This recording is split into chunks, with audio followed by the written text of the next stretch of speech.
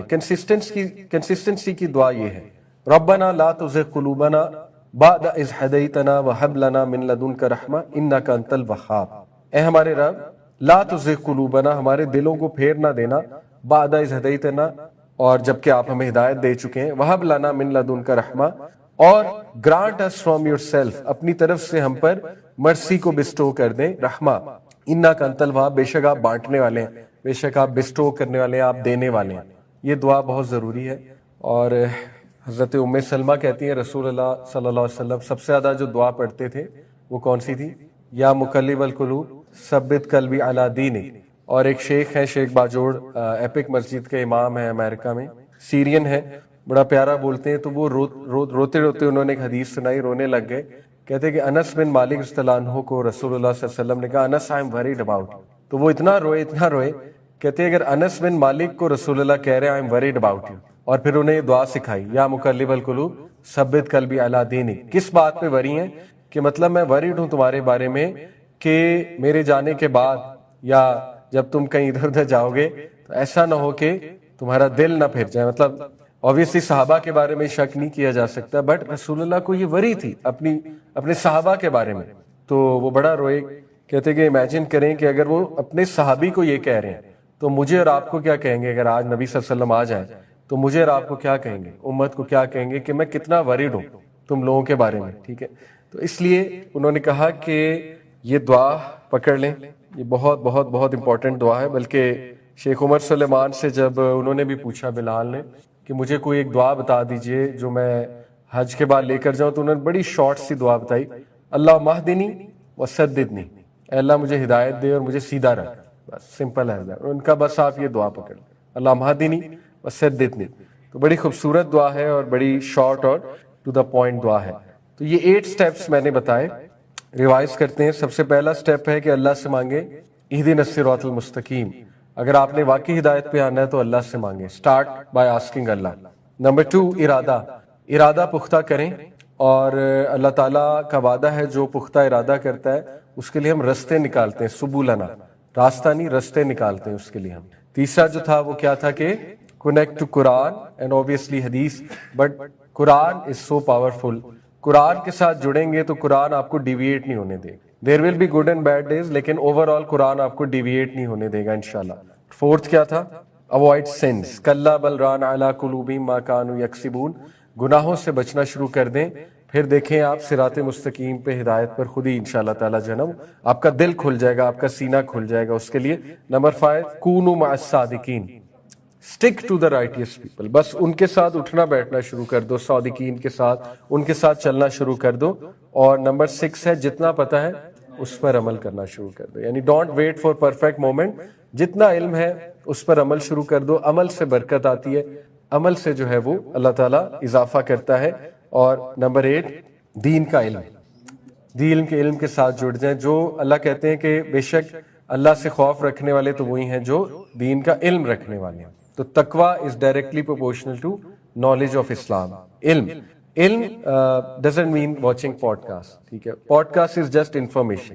علم actually means ٹھوس علم.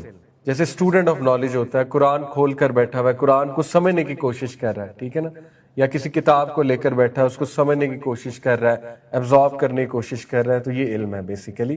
اور نمبر 8, کیپ آسکنگ, کیونکہ اگر آپ اللہ سے نہیں مانگتے رہیں گے تو ڈیویٹ ہونے کے بہت چانسز ہیں, کیونکہ اب آپ عام انسان نہیں ہیں. جب آپ دین کی طرف آنے کی کوشش کریں گے تو شیطان کہ آپ سب سے بڑے دشمن بن جائیں گے. اس لیے یہ بیڈ آف روزز نہیں ہے. جب آپ دین پر آنے کی کوشش کریں گے تو اس نے وعدہ کیا تھا اللہ سے کہ میں ان کے راستے میں بیٹھ جاؤں گا, رائٹ سے آؤں گا, لیفٹ سے آؤں گا, اوپر سے نیچے سے, ہر جگہ سے اٹیک کروں گا. آئی ول میک شیور کہ یہ اس راستے کو فالو نہ کریں. اور میکسیمم وہ سائیکولوجیکل اٹیک کر سکتا ہے یا ڈیزائرز بھڑکا سکتا ہے, لیکن اس سے زیادہ اس کا کنٹرول نہیں ہے. ٹھیک ہے, تو صبح شام کے اذکار کریں, انشاءاللہ شیطان سے بھی انسان محفوظ رہتا ہے. اب ہم ٹاپک پر آتے ہیں, why do test and trials come. انشاءاللہ تعالی کچھ آپ کے پاس سامنے آیا رکھتا ہوں. پہلی تو بات یہ ہے کہ be very clear about the nature of life. اللہ تعالیٰ کہتے ہیں حسیب الناس ان یترکوا ان یقولوا آمنا وہم لا یفتنون, کہ کیا لوگ یہ سمجھتے ہیں کہ وہ کہیں گے ہم ایمان لائے اور اس کے بعد ہم ان کا امتحان نہیں لیں گے. ایسا نہیں ہو سکتا. جب آپ اللہ کو کہتے ہیں کہ آئی بلیو ان اللہ, تو اللہ کہتے ہیں کہ اس کے بعد ہم تمہیں ضرور آزمائیں گے, اور بے شک ہم نے تم سے پہلوں کو آزمایا, اور اللہ تعالیٰ بے شک یہ بات ثابت کر دیں گے کہ کون ہے جو کہ سچے ہیں اور کون ہے جو کہ جھوٹے ہیں اپنے وعدے میں اور اپنے ایک پیکٹ میں. تو یہ آیا ہمیں کیا بتاتی ہے کہ نیچر آف لائف از کہ life is a test. Life میں کہیں بھی ہیپینس پرومس نہیں ہے, 100% ہیپینس, نہ ہی لائف میں بہت ہی کمفرٹ پرومسڈ ہے, بلکہ آزمائش ہوگی, اور وہ ہمارے لیے بھی بہتر ہے, اور وہ اس لیے بھی ہے کیونکہ اللہ تعالیٰ جنت ایسے نہیں دیں گے, اللہ تعالیٰ آزمائیں گے. اس کے بعد اللہ تعالیٰ قرآن مجید میں کہتے ہیں, دوسرا جو پوائنٹ میں آپ کو بتانا چاہ رہا ہوں, کہ اس سے پہلے ہم یہ سوچیں کہ ہم پر آزمائشیں آئی ہیں, تھوڑا سا ہم یہ ڈبل چیک کر لیں کہ کہیں آزمائش کی جگہ سزا تو نہیں آئی, کیونکہ سزا اور آزمائش میں ذرا فرق ہوتا ہے. سزا اس وجہ سے آتی ہے اپنے اعمال کی وجہ سے, اور اس کے بارے میں کچھ آیات آپ کے سامنے رکھتا ہوں. سورہ الشورى کی آیت نمبر 30 ہے, وما اصابکم من مصیبت فبما کسبت ایدیکم ویعفو عن کثیر. اور جو کوئی بھی ڈیزاسٹر, مصیبت تم پر آتی ہے, جو کوئی بھی مصیبت تم پر آتی ہے, وہ تمہارے اپنے ہاتھوں کی پیدا کی ہوئی ہے, تمہارے اپنے ہاتھوں کی پیدا کی ہوئی ہے. ٹھیک ہے, بڑی اچھی بات راجہ ضیاء بھائی نے حج پہ ایک لیکچر میں بتائی, آپ کے سامنے رکھتا ہوں. انہوں نے کہا کہ جو یونیورسل لاز ہے نا, لا آف گریوٹی جیسے ایک یونیورسل لا ہے, جتنے بھی یونیورسل لاز ہیں ان کا ریزلٹ بھی فوراً آتا ہے, اور وہ آئیز کے سامنے ویزیبل بھی ہوتے ہیں. فار ایگزامپل, یہ موبائل اگر میں اوپر سے نیچے پھینکوں گا تو یہ فوراً نیچے گرا ہے, ریزلٹ فوراً آیا. ٹھیک ہے, اور آپ نے دیکھا بھی ہے. تو یونیورسل لاز جو ہیں وہ نظر بھی آتے ہیں اور ان کا ریزلٹ بھی فوراً آتا ہے. شریعہ لاز جو ہے نا, ضروری نہیں ہے ان کا ریزلٹ فوراً آئے اور وہ دکھیں بھی. فار ایگزامپل, ایک بندہ ایک گناہ کرتا ہے, ضروری نہیں فوراً ریزلٹ آ جائے. فوراً ریزلٹ آنے لگ گیا تو کوئی زندہ ہی نہیں بچے گا. قرآن میں اللہ کہتے ہیں کہ اگر ہم تمہیں فوراً پکڑنے لگ جائیں تو ایک بھی انسان دنیا میں زندہ نہ بچے. جیسے فار ایگزامپل, آپ کو گناہ کرنے لگے, اللہ آپ کا ہاتھ پیرالائز کر دے فوراً. آپ چگلی کرنے لگے, اللہ تعالیٰ آپ کی زبان جو ہے وہ کاٹ دے, تو کوئی بھی نہ بچا. رائٹ, اس لیے یو نیور نو کہ اس کا افیکٹ کب آتا ہے. جیسے آپ نے کسی کا دل دکھایا, ہو نوز اگلے سال افیکٹ آئے اس کا, اگر آپ نے معافی نہیں مانگی, اگر آپ نے حقوق العباد میں کمی کی. اسی طرح آپ نے ماں باپ کو ستایا ہے, ہو سکتا ہے فوراً رزلٹ نہ آئے, جب آپ ماں باپ بنے پھر رزلٹ آئے. ٹھیک ہے, اور زیادہ تر ایسے ہوتا ہے. اسی طرح ہو سکتا ہے کہ آپ نے اولاد کے ساتھ کچھ برا کیا, فوراً رزلٹ نہ آئے لیکن بعد میں جا کے رزلٹ آئے. ٹھیک ہے, تو یو نیور نو. اس لیے یہ ایسا ٹاپک ہے کہ انسان کو بس ڈرتے ہی رہنا چاہیے کہ کچھ ہو نہ جائے, اللہ معاف کرے. اور یہ اس حوالے سے بھی بڑا ٹیکنیکل چیز ہے کہ یہ چیز نظر نہیں آتی, اندر ہی اندر پتہ نہیں کیا ہو رہا, آپ کو کیا پتا. ایک بندہ کیا پتا انگزائٹی سے گزر رہا ہے, اب انگزائٹی اتنی ویزیبل نہیں ہوتی ہے, نہ اس کی ریزن اتنی ویزیبل ہوتی ہے. ٹھیک ہے, لیکن ہو سکتا ہے کہ آپ کو انگزائٹی اس لیے ہو گئی ہے کہ آپ نے لوگوں کو بڑا تنگ کیا تھا, کو پچھلے سال یا اس سے پچھلے سال آپ نے کسی کا جینا حرام کیا تھا, تو اب آپ کو انگزائٹی ہونا, یعنی it's not a visible result. ٹھیک ہے, انگزائٹی مشکل ہے میجر کرنا, ویزیبل ہونا بہت مشکل ہے.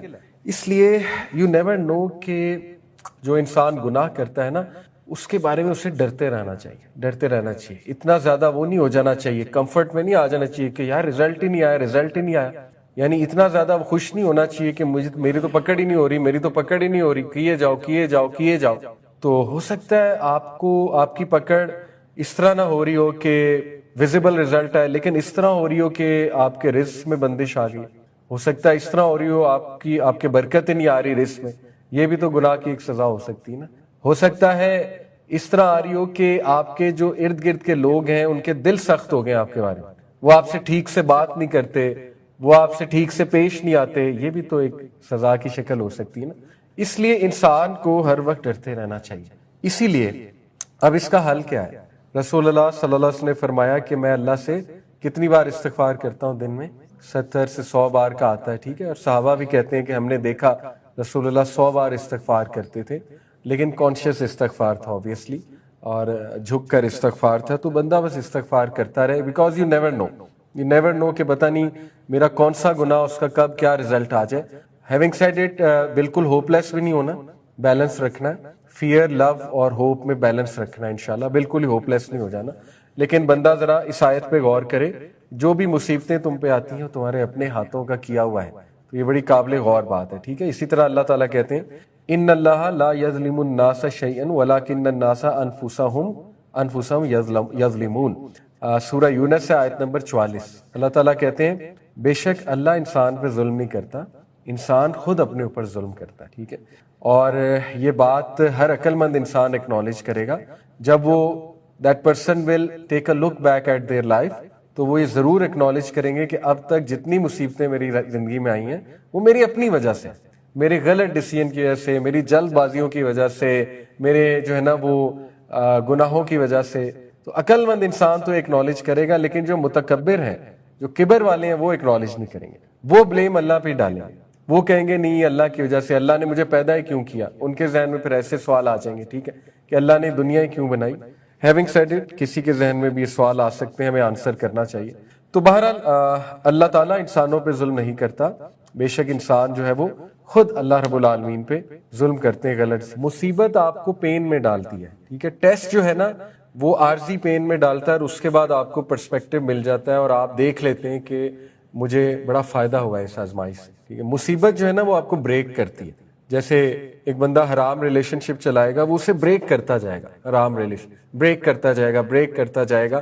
تو یہ اس کی بات ہو رہی ہے کہ یہ جو تم بریک ہو رہے ہو، یہ اللہ نے تو نہیں تمہیں بریک کیا. یہ جو مصیبت تم نے اپنے گلے ڈال لی ہے، یہ اللہ نے تو نہیں تم پہ ڈالی. حرام ریلیشن کس نے بنایا؟ مطلب تم نے خود اپنے آپ کو انوالو کیا نا. تو اس طرح سے سمجھنا ہے ان کو. ہم آزمائش ہے اور اس سے بڑی خیر نکلتی ہے. جیسے غزہ والا جو معاملہ ہے، اس سے بڑی خیر بھی نکلی ہے، اور وہ اس پہ کئی بار میں بات کر چکا ہوں. ہمارے لیے یہ پتہ لگانا کہ یہ آفت ہے، آزمائش ہے، سزا ہے، یہ انسان کی شاید سمجھ سے باہر ہے. لیکن بس انسان کو استغفار کرتے رہنا چاہیے، اپنے آپ کو درست کرتے رہنا چاہیے. اللہ تعالیٰ انسان کو اصل میں یہ بتا رہے ہیں کہ مصیبت جو تم لاتے ہو وہ اپنے اوپر خود لاتے، اپنے ہاتھوں کی بنائی ہوئی مصیبت تم پر آتی ہے. اللہ تعالیٰ آپ کو مصیبت میں کیوں ڈالے گا؟ اللہ تعالیٰ جو ہے وہ آپ کو ایسی مصیبت جو آپ کو توڑ دے، جو آپ کو بریک کر دے، تو وہ کیوں کرے گا اللہ تعالیٰ آپ کے؟ وہ آپ کے اپنے ہاتھوں کی کریٹڈ ہوتی ہے. باقی ہمارے پرسپیکٹو سے یہ ایک آفت ہو سکتی ہے. جیسے ایک زلزلہ آیا، اس میں ایک فیملی کافی لوگ فوت ہو گئے، لیکن جب آپ ان لوگوں سے بات کریں گے کیا پتہ ان کی زبان پہ صبر ہو جاری، کیا پتہ وہ کہیں کہ ہم اللہ کی رضا میں راضی ہیں، کیا پتہ وہ کہیں کہ ٹھیک ہے ہمارے بچے اللہ کو پیارے ہو گئے، انشاءاللہ جنت میں ملاقات. تو آپ کو وہ مصیبت نظر آ رہی ہے، ہو سکتا ہے ان کو صبر دے دیا اللہ نے، یہ بھی تو ہو سکتا ہے نا. تو یہ پرسن ٹو پرسن ویری بھی کرتا ہے. ٹھیک ہے. اس کے بعد جو ہے نا وہ سورہ روم میں بھی اللہ تعالیٰ کہتے ہیں نا کہ ظہر الفساد فی البر والبحر بما کسبت ایدی الناس. بے شک فساد مچ چکا ہے زمین اور آسمان میں، کس وجہ سے؟ انسانوں کے کرتوت کی وجہ سے. اب دیکھیں، آپ نے اچھی بات کی زلزلوں کی، نیچرل ڈیزاسٹرز کی. اگر آپ سائنٹیفکلی دیکھیں، نیچرل ڈیزاسٹرز کے بڑھنے کی بہت بڑی وجہ گلوبل وارمنگ ہے. گلوبل وارمنگ سے ایکسٹریم ویدر ہو رہا ہے، گلوبل وارمنگ سے ارتھ کویکس آ رہے ہیں، گلوبل وارمنگ سے گلیشیئرز میلٹ ہوتے ہیں، گلیشیئرز میلٹ ہونے سے ٹیکٹونک پلیٹس جو ہے ان کا بیلنس ہٹ ہوتا ہے. اس کی وجہ سے جو ہے وہ زلزلے آنے کے چانسز ہیں، ہریکینز آنے کے چانسز ہیں.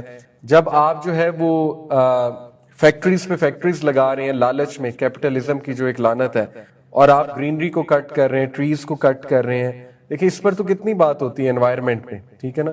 اور امریکہ اور China is in the forefront pollution پھیلانے میں، گلوبل وارمنگ پھیلانے میں. تو گلوبل وارمنگ تو اللہ تعالیٰ نے تو کریٹ نہیں کی نا، وہ تو انسانوں نے کریٹ کی ہے. اب اس کے نتیجے میں حادثات ہو رہے ہیں، اس کے نتیجے میں جنگلوں میں آگ لگ رہی ہے، اس کے نتیجے میں جانور مر رہے ہیں. ایریزونا میں، کیلیفورنیا میں جنگلوں کو آگ لگی ہے، وہاں پہ جانور مرا ہے، وہاں پہ لوگ مرے ہیں. تو بلیم اللہ کو کرنے سے پہلے یہ تو دیکھ لینا کہ آپ کے کرتوت ہیں. اب اللہ کہیں پہ ڈائریکٹ انوالو ہوتے ہیں, کہیں پہ اللہ تعالیٰ کوئی چیز الاؤ کرتے ہیں, ان آل ہز وزڈم. اللہ کے وزڈم کو سمجھنا انسان کے بر سے باہر ہے. تو اللہ نے پھر دکھانا بھی تو ہے نا یہ تمہارے کرتوت. تو اس لیے ایٹ دی اینڈ سب ہیومن کریٹڈ ہے. نیچرل ڈیزاسٹر بھی اگر آپ دیکھیں گے تو وہ بھی اس وقت ہیومن بینگز کی حرکتوں کی وجہ سے. سی پولوشن, ایکویٹک لائف ڈسٹرب ہو رہی ہے, پھر لینڈ پر جو پولوشن ہے, پھر جو گریڈ ہے اس گریڈ کی وجہ سے ریورس پولوٹ ہو رہے ہیں, اس گریڈ کی وجہ سے کنویں کے پانی خراب ہو رہے ہیں, اس میں پتہ نہیں کیا کیا کیمیکلز جا رہے ہیں, لیڈ کے پارٹیکلز جا رہے ہیں, لوگ بیمار ہو رہے ہیں, لوگوں کو ایسی ایسی بیماریاں لگ رہی ہیں جو ہم نے کبھی سنی بھی نہیں تھی. آٹزم کا نام سنا ہے کبھی 50 سال پہلے کی جنریشن نے یا 20 سال پہلے کی جنریشن؟ بچوں میں آٹزم یہ نان ایگزسٹنٹ بیماری ہے. مطلب آج سے 20 سال پہلے آپ چلے جائیں, اللہ معاف کرے, ہر تیسرا بچہ آج جو ہے وہ, ہر چوتھا بچہ, اللہ سے پناہ مانگنی چاہیے. آٹزم اس لیول پہ بڑھ گیا ہے کہ ہر جگہ محلے محلے میں آٹزم سینٹرز کھلے ہوئے. What is autism? کہاں تھا یہ 20 سال پہلے؟ کہاں تھا؟ کون لکھ رہا ہے آٹزم؟ آپ ذرا دیکھیں کس وجہ سے آٹزم. انسانوں کی کرتوت ہے, ساری انسانوں کی کریٹڈ بیماریاں, یعنی ویکسینز اور پتہ نہیں کیا کیا, پھر فوڈ کیا کھلایا جا رہا ہے, اس کے بعد کیمیکلز کیا ہیں, اس کے بعد جو ہے وہ کارٹونز کس طرح کے پروڈیوس ہو رہے ہیں, social media content, mobile addiction, screen addiction, سب ہیومن بینگز کا کریٹڈ ہے. تو اللہ تعالیٰ جو ہے نا وہ ٹھیک ہے اگر پکڑنے پہ آئے تو فوراً ختم ہو جائے سب کچھ, لیکن اللہ تعالیٰ انسانوں کو چانس دے رہا ہے نا کہ تم لوگ نہیں میس کیا ہے تو تم لوگ کو میں نے میسنجرز بھی بھیجے ہیں, وہی بھی بھیجی ہے, سب میکنزم بھیجا ہے, تو اب ٹھیک کرو, اللہ کی مدد ضرور آئے گی. ٹیسٹ تو وہی ہے نا کہ اگر آپ اللہ کی طرف انکلائن ہو گئے ہیں. اگر آپ اللہ کی طرف انکلائن نہیں ہوئے ہیں اور باغی ہو گئے ہیں تو میں نہیں کہہ سکتا وہ پنشمنٹ ہے, کیونکہ میرے پاس کوئی رائٹ نہیں ہے کہنے کا. ہو نوز وہ بھی ٹیسٹ ہو نوز بعد میں آ جائے, تو ہمارے پاس رائٹ نہیں ہے یہ ڈکلیئر کرنے کا پنشمنٹ ہے کہ ٹیسٹ ہے. لیکن ہاں قرآن و حدیث میں کچھ ایسے سائنس ملتے ہیں جس سے یہ پتہ لگایا جا سکتا ہے کہ ٹیسٹ ہے کہ سزا ہے. جیسے اسرائیل پہ اس وقت آزمائش نہیں آئی ہوئی, سزا آئی ہوئی ہے اللہ کی, تو حتمی ہے, ٹھیک ہے نا, نظر آ رہا ہے پوری دنیا میں ذلیل ہو گئے, جدھر جائیں گے انہیں لوگ ماریں گے, جدھر جائیں گے انہیں جو ہے نا وہ لوگ پتھر ماریں گے لٹرلی, جدھر جائیں گے لوگ انہیں کوسیں گے, گالیاں دیں گے. یہ سزا ہے, یہ اب آزمائش تو نہیں ہے, کیونکہ وہ کرتوت ان کے ایسے نا, تو صاف نظر آ رہا ہے کہ سزا کیا ہے اور آزمائش کیا ہے. ٹھیک ہے, تو اللہ تعالیٰ کہتے ہیں کہ کرپشن تمہارے اپنے ہاتھوں کی وجہ سے ہی ہے. اب ہم اس پر آتے ہیں, یہ تو چلے پہلا پارٹ ہو گیا, تھوڑی سی ویک اپ کال, کہ اس سے پہلے ہم یہ سوچیں کہ اللہ نے مجھ پر یہ آزمائش بھیج دی ہے, یہ سوچنا چاہیے کہ کہیں میری ہی تو کوئی غلطی نہیں تھی. اور یہ بڑے کم لوگ سمجھتے ہیں. جیسے کچھ لوگ جو ہے نا وہ ان پر جب کوئی آزمائش آتی, جب کوئی ان کا دل توڑتا ہے, جب ان کے ساتھ کوئی برا سلوک کرتا ہے, تو وہ فوراً ظاہر ہے اس طرف جاتے ہیں کہ یہ اللہ تعالیٰ مجھے آزما رہا ہے. لیکن انہیں یہ بھی سوچنا چاہیے کہ کہیں میری زبان تو بہت سخت نہیں ہے, کہیں میں بھی تو دل نہیں توڑتا, کہیں میں بھی تو بہت زیادہ برا سلوک نہیں کرتا لوگوں سے. وہ یہ دیکھنے کی بجائے فوراً اس طرف چلے جاتے ہیں کہ یہ اللہ تعالیٰ کی آزمائش ہے مجھ پہ. تو پہلے آپ یہ دیکھیں کہ یہ آپ کے کرتوت تو نہیں ہے جس کی وجہ سے اب آپ کا بھی دل توڑا جا رہا ہے, جس کی وجہ سے اب آپ کے ساتھ بھی سخت رویے اپنائے جا رہے ہیں. تو کچھ لوگوں کو سیلف اویئرنیس نہیں ہوتی اور وہ کبھی بھی اپنے آپ کو درست نہیں کرتے ہیں, اپنی زبان کا استعمال درست نہیں کرتے ہیں, اپنے سخت رویے درست نہیں کرتے ہیں. ٹھیک ہے نا, تو انہیں یہ بھی دیکھنا چاہیے کہ بھائی مجھے اپنے آپ کو بھی درست کرنا ہے, ورنہ آزمائشیں آتی رہیں گی, فائدہ کوئی نہیں ہوگا. ٹھیک ہے, اب ہم اس پر آتے ہیں کہ آزمائش کیوں آتی ہے. انشاءاللہ یہ بہت پازیٹیو پارٹ ہے. سب سے پہلے تو آبویسلی اس لیے آتی ہے کیونکہ اللہ نے کہا ہم تمہیں آزمائیں گے اور یہ دیکھیں گے تم میں سے احسن عمل کرنے والا کون ہے, بہترین عمل کرنے والا کون ہے. تو آزمائش ایک موقع ہوتا ہے تاکہ اللہ دیکھ لے کہ تم اپنے جوہر بہترین جو سائیڈ ہے وہ دکھاتے ہو کہ نہیں دکھاتے ہو. یہ پہلی ریزن ہے, ٹھیک ہے, کہ اپنی بیسٹ سائیڈ دکھاؤ جب آزمائش آئے.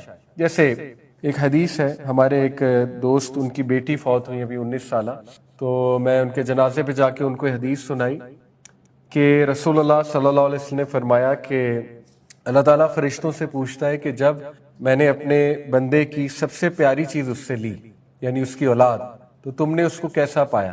تو فرشتے کہتے ہیں اے ہمارے رب, ہم نے اسے تیری حمد کرتے پایا. ہم سے مراد ہے الحمدللہ کہہ رہا ہے. تو اللہ کہتے ہیں اچھا جاؤ جنت میں ایک محل بناؤ اور اس کا نام رکھ دو بیت الحمد, یعنی حمد کا گھر, اور جب یہ جس دن مجھ سے ملے گا تو وہ اس محل میں انٹر ہوگا. تو یہاں سے کیا ثابت ہوا سبحان اللہ کہ ہر آزمائش اور ہر مشکل جو ہے اس پر جو بندہ مطلب اچھا ایٹیٹیوڈ دکھا دیتا ہے، اچھا ایٹیٹیوڈ سے مراد نہیں کہ روئے نہ، افسردہ ہی نہ ہو، وہ تو ان نیچرل ہے، ٹھیک ہے رو بھی رہا ہے، افسردہ بھی ہے، لیکن شکوہ نہیں کر رہا، احسن عمل یہ ہوا، ٹھیک ہے، اس موقع پہ شکوہ نہیں کر رہا، تو بس بیت الحمد بن جائے گا انشاءاللہ تعالی۔ اسی طرح آپ سوچیں جو انسان گناہوں سے ٹیسٹ کیا جا رہا ہے لیکن وہ ریزسٹ کر لیتا ہے، تو پتہ نہیں اس کا کیا ریوارڈ ہے جنت میں، ٹھیک ہے، اس کے لیے پتہ نہیں کیا کیا بنتا ہے وہاں پہ۔ تو یہ احسن عمل ہے۔ پہلی بات ہے کہ اللہ اس لیے آزماتا ہے تاکہ تمہارا احسن سائڈ، بیسٹ سائڈ باہر لے کر آئے۔ اس کے بعد ہے تاکہ تمہیں اپنی طرف واپس لے کر آئے۔ سورہ انعام میں اللہ تعالیٰ کہتے ہیں لہٰذا ہم نے انہیں سیز کر لیا، پکڑ لیا، کس سے؟ پاورٹی سے، بأسائی والضرائی، انہیں ہم نے مشکل سے، پاورٹی سے اور ہارڈ شپ سے ہم نے انہیں پکڑ لیا۔ بأسا اس لیے پہلے ہے کہ بأسا کا تعلق فزیکل چیزوں سے ہے، پاورٹی سم تھنگ فزیکل، یعنی ہاتھ سے پیسے چلے جانا، آسائشوں کی کمی ہو جانا، فزیکل کے بعد مینٹل افیکٹس آتے ہیں، تو مینٹل افیکٹس ضرائی ہے، یعنی کہ اس کے بعد وہ ان کو مینٹل افیکٹس بھی آئیں گے۔ لعلہم یتضرعون، تاکہ ہم یہ دیکھ سکیں کہ یہ ابھی بھی ہمبل کرتے ہیں اپنے آپ کو کہ نہیں کرتے ہیں، ابھی بھی جھکتے ہیں کہ نہیں جھکتے ہیں۔ تو پاکستان اس وقت جس اسٹیٹ سے گزر رہا ہے، میرے خیال میں یہ آیا ہم پہ اپلائی ہوتی ہے کہ اللہ تعالیٰ کچھ اس طرح کی آزمائش بھیج دیتا ہے کہ آپ کے ریسورسز، پاورٹی سے مراد پھر ظاہر ہے کہ ہے آپ مہنگائی کا ہو جانا بہت زیادہ، اور جابز لیس ہو جانا، ٹھیک ہے نا، ان امپلائمنٹ بہت بڑھ جانا، یہ سب پاورٹی کا حصہ ہے۔ اور اس کے بعد وہ جو مینٹل افیکٹس آتے ہیں، یعنی سوسائڈز اور ڈپریشن، یہ وہ اس لیے ہے تاکہ لعلہم یتضرعون، کہ یہ ہمبل کر جائیں، اللہ رب العالمین کے سامنے ہمبل کر جائیں بحیثیت قوم، سمجھ جائیں، عقل مندی کا مظاہرہ کریں، ٹھیک ہے۔ تو trials bring us back to Allah سبحانہ و تعالی۔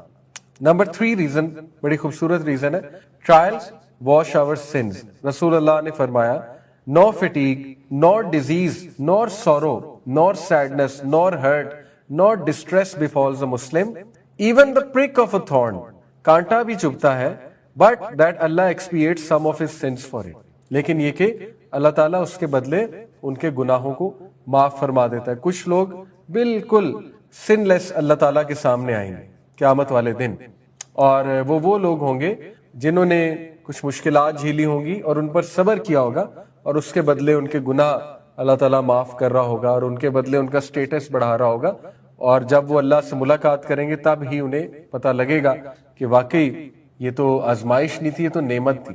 اسی کانٹیکس میں حدیث آتی ہے نا کہ قیامت والے دن جو لوگ جنہیں آزمایا نہیں گیا تھا دنیا میں اتنا، وہ جب ان لوگوں کے ریوارڈز دیکھیں گے جنہیں آزمایا گیا ہے تو وہ اپنے فیسز کو کھرچیں گے، مطلب اس طرح سے اس میں بڑے سیڈنس میں، اور یہ خواہش کریں گے کہ کاش ہماری بھی آزمائش لی گئی ہوتی، لیکن یہ تب کی بات ہے، دنیا میں یہ وش نہیں کرنی چاہیے کہ ہماری آزمائش لی جائے۔ کیونکہ ایک صحابی تھے تو انہوں نے کچھ ایسی بات کر دی تھی کہ اللہ اگر تو مجھے جو قیامت والے دن پنش کرنا ہے یہیں پہ کر دے، تو وہ بہت سخت بیمار ہو گئے، شدید بیمار ہو گئے، تو رسول اللہ نے جب ان کی عیادت کی تو پوچھا